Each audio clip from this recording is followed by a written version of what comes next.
நாட்டுப்பற்றாளன் செய்திகள் வாசிப்பது வாசுகி தாமோதரன்.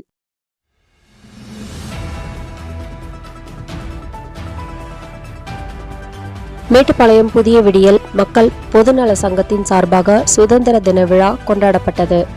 உயர் திரு காவல் இளம் ஆய்வாளர் குரு சந்திரவடிவேல் அவர்கள் விழாவில் கலந்து கொண்டு தேசிய கொடியை ஏற்றினார் மற்றும் பொதுமக்களுக்கு இனிப்பு வழங்கப்பட்டது. இந்நிகழ்வில் அன்னூர் ரோட்டில் செயல்பட்டு வரும் முதியோர் இல்லத்திற்கு முதியவர்கள் அமர்ந்து உணவு உண்பதற்காக 2 செட் ஸ்டீல் டேபிள் சேர் முதியோர் இல்லத்தின் மேலாளர் திரு குமரன் அவர்களிடம் வழங்கப்பட்டது.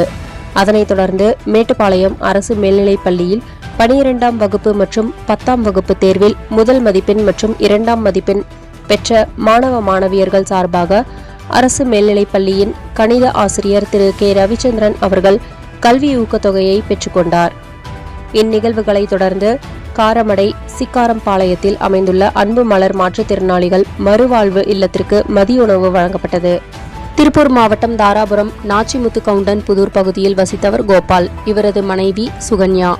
கணவர் மனைவிக்கிடையே ஏற்பட்ட கருத்து வேறுபாடு காரணமாக மனைவி சுகன்யா தென்னை மரத்து மாத்திரையை சாப்பிட்டு தற்கொலைக்கு முயன்றார். இந்நிலையில் சிகிச்சை பெற்று வந்த சுகன்யா சிகிச்சை பலனின்றி பரிதாபமாக உயிரிழந்தார். தாராபுரம் போலீசார் விசாரணை மேற்கொண்டு வருகின்றனர். மேட்டுப்பாளையம் சிறுமுகை அருகே காந்தை ஆற்றில் பவானி சாகர் அணை நீர்மட்டம் உயர்ந்த காரணத்தினால் பள்ளி கல்லூரி செல்லும் மாணவ மாணவிகளின் நலன் கருதி மாவட்ட நிர்வாகத்தின் உத்தரவின் பேரில் சிறுமுகை பேரூராட்சி நிர்வாகத்தினர் மூலம் இன்று மாலை 4 மணி முதல் மோட்டார் படகு இயக்க திட்டமிடப்பட்டுள்ளது. இச்சேவை பள்ளி கல்லூரி மாணவ மாணவிகளுக்கான இலவச சேவை. மோட்டார் படகு காலை மாலை மட்டுமே இயக்கப்படும். பொதுமக்களுக்கென பரிசல் ஏற்பாடு செய்யப்பட்டுள்ளது என தகவல். தாராபுரம் சுற்றுவட்டார பகுதிகளில் லேசானது முதல் மிதமானது வரை மழை பெய்து வருகிறது. மேற்கு தொடர்ச்சி மலைப்பகுதியில் கனமழை பெய்து வருவதால் அமராவதி அணையில் நீர்மட்டம் உயர்ந்து உபரி நீர் வெளியேற்றப்படுகிறது.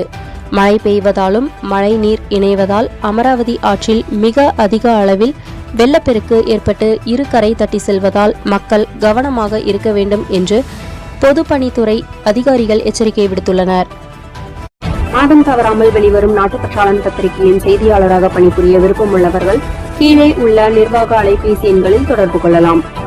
790477 78915 மற்றொரு எண் 99443 410033. நாட்டுப்பற்றாளன் யூடியூப் சேனலில் விளம்பரம் செய்து பயன்பெறுங்கள். நமது நாட்டுப்பற்றாளன் செய்திகளை அறிந்து கொள்ள யூடியூப் சேனலை சப்ஸ்கிரைப் செய்யுங்கள்.